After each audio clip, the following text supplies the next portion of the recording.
ilma warzuqni fahma wa amalan mutaqabbala. Amin amin ya rabbal alamin. Nah, silakan ditonton ya video pembelajaran kita hari ini. Nanda sekalian, hari ini kita kembali belajar tematik pada tema 6, energi dan perubahannya, subtema 1, sumber energi, pembelajaran 5 dan 6. Pada pembelajaran sebelumnya kita sudah mempelajari bagaimana energi bisa berubah menjadi pembangkit listrik. Nah, pada hari ini kita bahas terlebih dahulu tujuan pembelajaran. Yang pertama, siswa mampu menjelaskan kata atau istilah terkait energi yang ada pada teks. Yang kedua, siswa mampu mengidentifikasi hak dan kewajiban dalam keluarga sesuai dengan yang dilaksanakan dalam melestarikan sumber energi dengan tepat. Yang ketiga, siswa mampu mengidentifikasi satuan waktu jam dan menit. Nah, kemudian kita masuk pada materi yang pertama. Di sini ada percakapan antara Siti dan juga Ibu.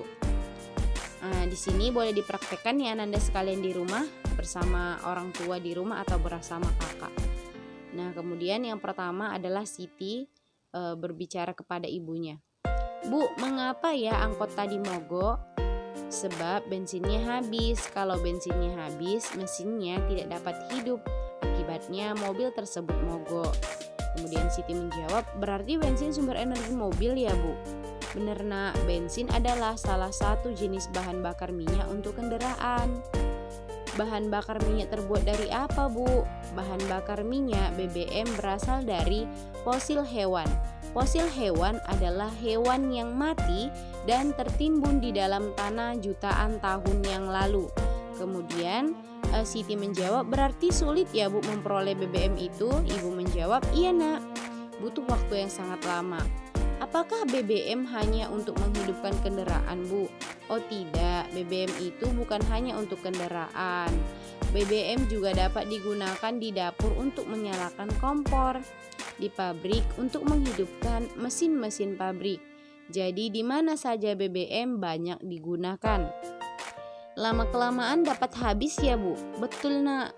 Oleh karena itu kita harus menghemat penggunaan BBM. Mengapa? Karena cadangan BBM di bumi makin sedikit. Oh begitu ya Bu? Iya nak. Wah kita sudah sampai. Ayo siap-siap turun. Oh iya Bu. Nah, berdasarkan percakapan yang kita baca itu, kita dapat mengetahui tentang BBM. Untuk menghasilkan BBM juga membutuhkan waktu yang lama. Nah, penduduk dunia kan semakin padat, jadi kebutuhan terhadap BBM juga semakin banyak. Nah, BBM dipakai setiap hari oleh manusia. Untuk menghasilkannya dibutuhkan waktu jutaan tahun. Itulah sebabnya kita berkewajiban untuk melakukan penghematan BBM agar tidak cepat habis. Berarti sumber energi seperti minyak ini tuh bisa habis. Jadi kita harus punya cara bagaimana menghemat ya, karena semakin banyaknya penduduk di bumi. Oke. Kata-kata baru yang kita temukan pada teks ini adalah yang pertama ada fosil hewan ya, kayak tulang-tulang hewan gitu yang tertimbun di dalam tanah. Kemudian ada BBM, ada mogok. Mogok nih artinya misalnya kendaraannya itu tidak bisa jalan lagi gitu ya. Nah, kemudian ada bensin dan juga energi. Inilah kata-kata baru yang kita temukan di dalam teks ini. Next, kita lanjut.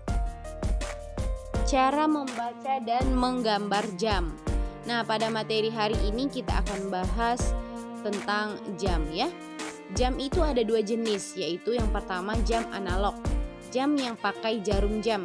Yang kedua jam digital adalah jam yang menggunakan angka. Nah, di sini gambar di bawah ini merupakan contoh dari jam analog, ada jarumnya. Jarum itu yang mana Miss? Yang ini nih. Ini yang tengah ya. Ini disebut dengan jarum. Nah, yang pertama di jarum ini ada yang disebut dengan jarum panjang dan ada yang jarum pendek. Nah, jarum panjang ini merupakan jarum menunjukkan menit. Jadi yang panjang ini menunjukkan menit. Jadi di sini yang jarum pendek ini menunjukkan jam ya. Yang panjangnya menunjukkan menit dan yang pendek ini menunjukkan dia jam berapa. Jadi kalau misalnya kita ditanya jam berapa hari ini ataupun jam berapa saat ini, nah langsung kita lihat jam dan perhatikan jarum pendeknya itu ada di angka berapa. Nah di sini jarum pendeknya di angka berapa? Di angka 11. Ini yang pendek kan? Ada di angka 11. Berarti saat ini ada jam 11. Jam 11. Lewat berapa, Miss? Paskah atau lewat? Nah, dari itu kita bisa lihat dari jarum panjangnya. Jarum panjangnya ada di angka 12. Nah, jika jarum panjang itu ada di angka 12, maka itu menyatakan bahwa saat ini jamnya adalah jam 11 pas ataupun jam 11.00. Nah, jam 11.00 ya. Nah, kemudian bagaimana cara kita menentukan Miss dia lewat atau pas? Nah, kita lihat aja ya. Kalau jarum panjangnya itu di angka 12 berarti dia itu pas ya, 00, jam 11.00. Tapi kalau misalnya dia di sini jarum panjangnya di angka 1, 2, 3, 4, 5, 6 dan seterusnya, maka ini disebut dengan lewat. Lewat dia ya, lewat berapa menit? Lewat berapa menit, Miss? Nah, jadi jarak antara 12 ke 1 ini dia 5 menit. 12 ke 1 5 menit. 1 ke 2 5 menit juga. Jadi langsung aja dari sini saya angka jarum panjang itu di angka 2, maka dia lewat 10 karena di sini 12 ke 1 5.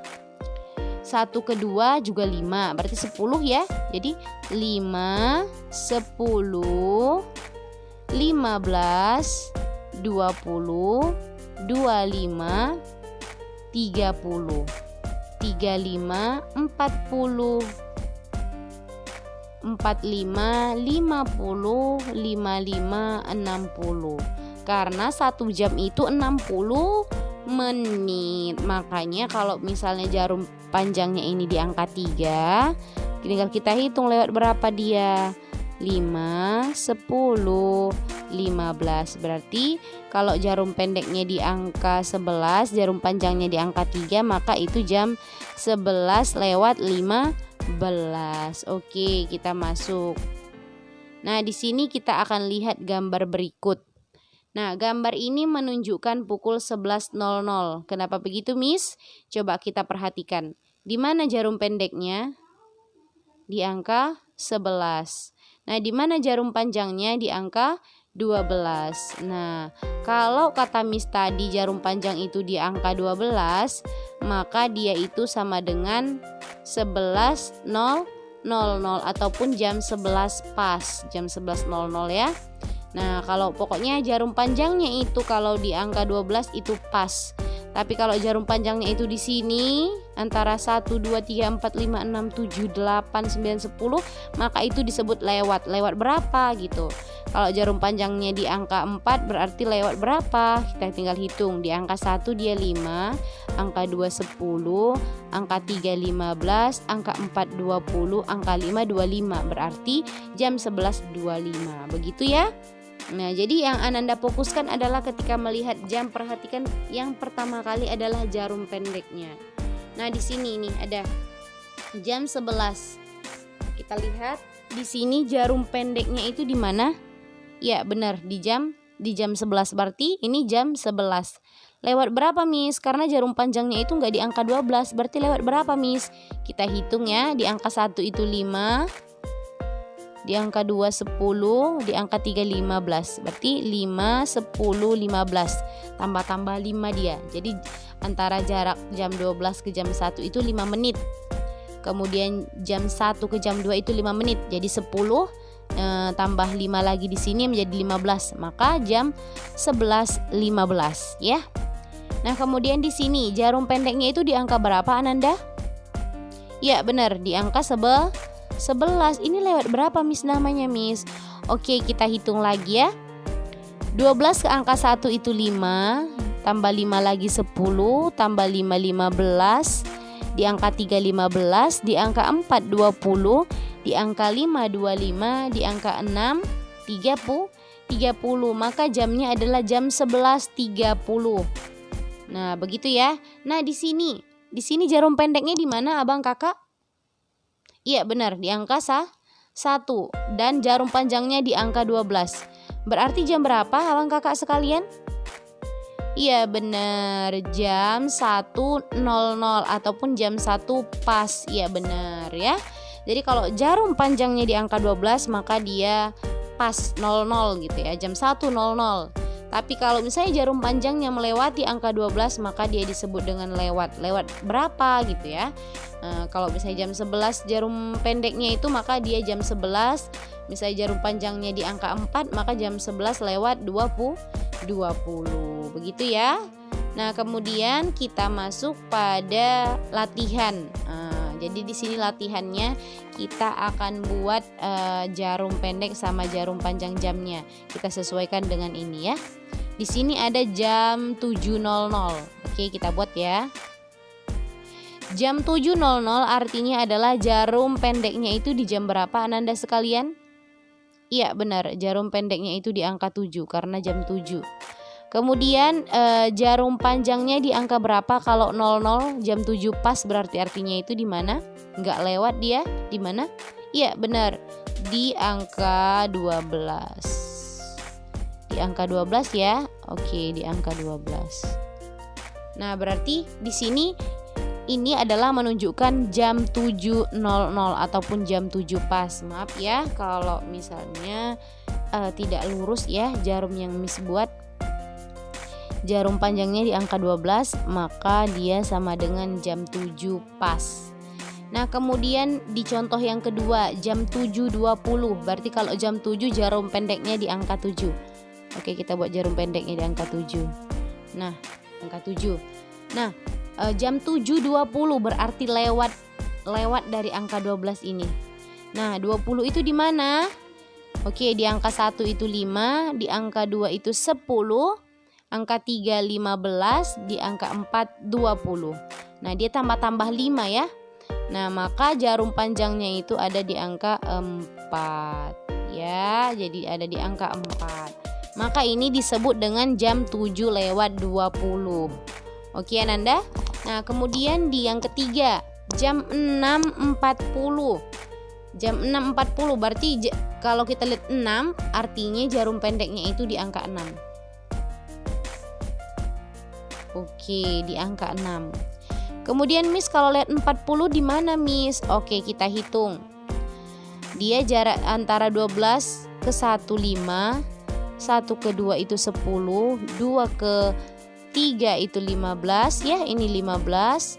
Lewat setelah 15 itu tambah 5 20. Lewat 20 di sini, lewat 25 di sini, lewat 30 di angka 6, lewat 35 di angka 7, lewat 40 di angka 8. Berarti jam 6.40 itu jarum panjangnya itu ada di angka 8. Iya, benar. Oke, Ananda sekalian, kemudian kita masuk contoh keempat. Jam 9.15, jam 9:15. Oke, berarti jarum pendeknya itu di angka 9. Jarum pendeknya di angka 9 karena jam 9. Oke, ini jarum pendeknya. Nah, kemudian di sini lewat 15. Oke, kita hitung lagi. Angka 1 dia 5, angka 2 10, angka 3 15. Tambah 5. Oke, berarti jarum panjangnya ada di angka 3. Nah, ini yang disebut dengan jam 9.15. Oke, Ananda. Dan kita lanjut. Oke, Ananda sekalian, kita lanjut pada materi kita mengenai hak dan kewajiban terhadap pemanfaatan energi. Kewajiban seperti yang sudah kita pelajari adalah sesuatu yang harus kita lakukan ataupun kita kerjakan. Apa sih Miss kewajiban kita terhadap pemanfaatan energi ini?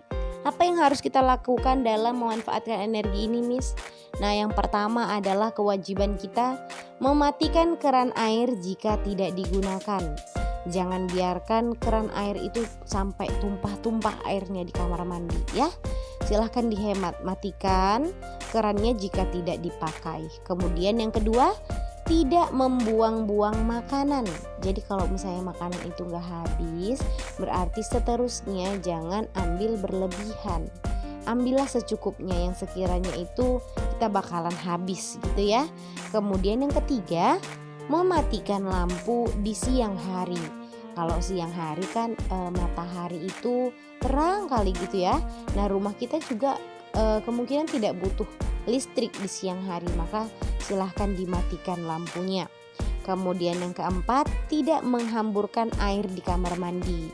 Nah, jadi bagi Ananda sekalian, kalau main-main di kamar mandi itu airnya itu jangan dihambur-hamburkan begitu aja, tapi pakailah yang secukupnya. Yang terakhir, menghabiskan minum yang sudah diambil. Jadi kalau ngambil minum itu jangan banyak-banyak kalau misalnya kita nggak habis. Tapi kalau kita habis, sesuaikan seberapa kira-kira yang bisa kita habiskan ya, jangan sampai terbuang ya. Nah, itulah kewajiban kita untuk memanfaatkan energi. Nah, kemudian hak kita itu apa, Miss? Hak berarti sesuatu yang kita dapatkan, yang kita terima. Yang pertama, kita itu berhak mendapatkan makanan dan minuman sebagai sumber energi. Itu hak kita, mendapatkan makanan dan minuman. Kemudian yang kedua itu menggunakan lampu saat belajar. Iya, itu hak kita, boleh kita gunakan saat kita belajar. Kemudian menyalakan kipas angin saat kepanasan. Ya, jadi kalau misalnya tidak digunakan kipas anginnya dihidupkan itu tidak boleh ya. Tapi hak kita menyalakan kipas angin kalau kita kepanasan. Kemudian menyalakan televisi untuk hiburan. Jangan misalnya nyalakan televisi itu padahal nggak ditonton gitu dan nggak berfungsi. Tapi kalau berfungsi boleh, itu hak kita menyalakannya. Nah, inilah dia hak dan kewajiban kita untuk menghemat pemanfaatan energi yang ada pada kehidupan kita sehari-hari, baik menghemat air, listrik dan lain sebagainya. Ya, Ananda ya. Nah, kemudian di sini ada tugas untuk Ananda sekalian, yaitu untuk menggambar dan silahkan tentukan letak jarum jamnya itu. Untuk waktu-waktu berikut ini, di bawah ini ada soalnya. Yang pertama pukul 5.00, yang kedua itu pukul 14.00, yang ketiga 18:25. Silahkan nih Ananda digambarkan, kemudian silahkan buat jarum jamnya itu sesuai dengan jam yang diminta pada soal ini. Jarum panjangnya di angka berapa, jarum pendeknya itu juga di angka berapa. Oke Ananda ya. Nah, cukup sekian ya materi kita hari ini. Semoga Ananda paham bagaimana cara kita menghemat energi dan memahami apa saja kewajiban dan juga hak kita. Nah, dan juga bagaimana menentukan jam ya, dan bagaimana kita menggambar jarum jam pada jam-jam tertentu. Oke Ananda sekalian, mungkin cukup sekian ya. Miss mengucapkan mohon maaf bila ada kesalahan dalam kata ya. Dan juga Miss tutup dengan bacaan salam. Wassalamualaikum warahmatullahi wabarakatuh.